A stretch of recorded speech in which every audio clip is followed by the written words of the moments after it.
Robert, I want to use CA glue to repair a crack in my guitar finish, but I'm worried about getting it on other parts of the guitar. That's a good worry to have because sometimes it does happen.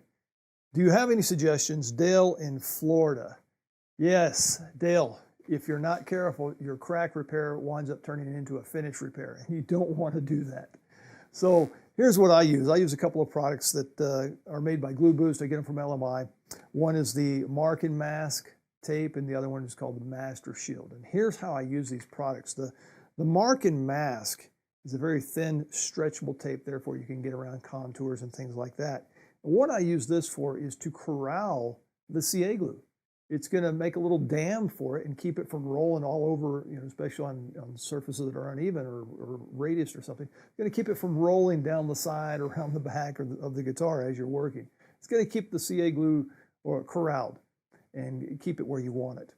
Then, after you get the glue on there, it's cured, you scrape it back. Sometimes you have to come in and do a little sanding and buffing. And if you're not careful, you wind up taking a small repair and it gets bigger and bigger and bigger as you're sanding. So what I use is the Master Shield, and this is a tape that you can put along the areas where you need to sand, and it's non-sandable. This is a very tough tape, and you can't sand through it.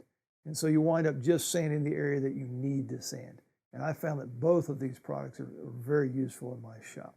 So Dale in Florida, thank you very much for your question. When I started using the Mark and Mask and the Master Shield from GluBoost, I found that my life got a lot easier. Happy building.